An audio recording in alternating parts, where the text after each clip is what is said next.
తెలంగాణపై Janasena party focus పెట్టింది. ఈ నేపథ్యంలోనే నేడు తెలంగాణ జనసేన పార్టీ విస్తృత స్థాయి సమావేశం జరగనుంది.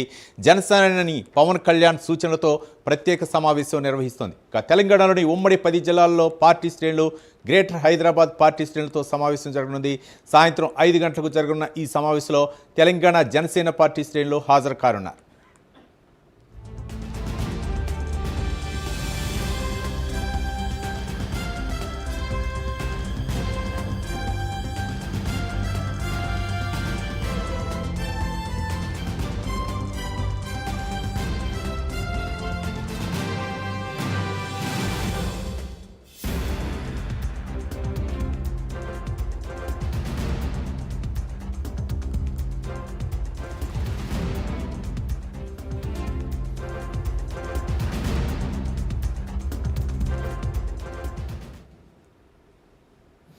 తెలంగాణపై జనసేన పార్టీ ఫోకస్ పెట్టింది. ఈ నేపథ్యంలో నేడు తెలంగాణ జనసేన పార్టీ విస్తృత స్థాయి సమావేశం జరగనుంది.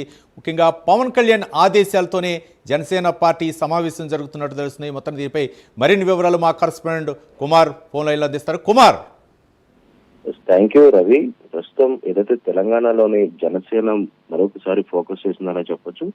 ముఖ్యంగా ఇప్పటివరకు కూడా ఇటు పంచాయతీ ఎన్నికల్లో కూడా జనసేనకు సంబంధించి చాలా మంది కూడా ఏదైతే దగ్గరనే చెప్పొచ్చు. అయితే చాలా మంది ముఖ్యంగా ఈ పంచాయతీ ఎలక్షన్ లో పోటీ చేసిన వాళ్ళు గట్టి పోటీ కూడా ఇచ్చారనే చెప్పొచ్చు. ఈ నేపథ్యంలోనే మరొకసారి ఇటు జనసేన ప్రస్తుతం తెలంగాణలో ఫోకస్ పెట్టిందని చెప్పొచ్చు. దీనికి సంబంధించి ఈ రోజు విస్తృత స్థాయి సమావేశం అయితే ఏర్పాటు చేశారు. అయితే ముఖ్యంగా తెలంగాణకు సంబంధించి ముఖ్య నేతలు అంటే ఇటు ప్రెసిడెంట్ తో పాటు ఇన్ఛార్జీలతో పాటు మిగతా కేడర్ ఉన్న తెలంగాణ జనసేన కేడర్ మొత్తం కూడా ఈ రోజు విస్తృత స్థాయి సమావేశం అయితే ఏర్పాటు చేసుకున్నారు. అయితే ముఖ్యంగా హైదరాబాద్ లోని ఉమ్మడి 10 జిల్లా పార్టీ శ్రేణులు మరియు గ్రేటర్ హైదరాబాద్ పార్టీ శ్రేణులతో కూడా ఈ సమావేశం అయితే ఏర్పాటు చేసుకున్నారు. అయితే ముఖ్యంగా జనసేన అధినేత అంటే పవన్ కళ్యాణ్ ఇచ్చిన ఆదేశాల మేరకు ప్రస్తుతం తెలంగాణలో కూడా జనసేన పార్టీని బలోపేతం చేసేందుకు కూడా విస్తృత స్థాయి సమావేశాలు అయితే కొనసాగుతున్నాయి. ఈ నేపథ్యంలోనే ఇటు పంచాయతీ ఎలక్షన్స్ లో కూడా జనసేన తన సత్తా చాటింది కాబట్టి ఖచ్చితంగా అంటే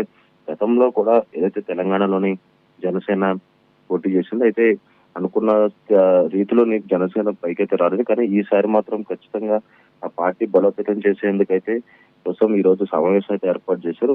ముఖ్యంగా ఉమ్మడి 10 జిల్లాల పార్టీ శ్రేణులతో పాటు గ్రేటర్ హైదరాబాద్ లోని ముఖ్య నేతలు అలాగే జనసేన కేడర్తో అయితే ఈ సమావేశం అయితే ఏర్పాటు చేయడం జరిగిందని చెప్పొచ్చు రవి. Thank you Kumar.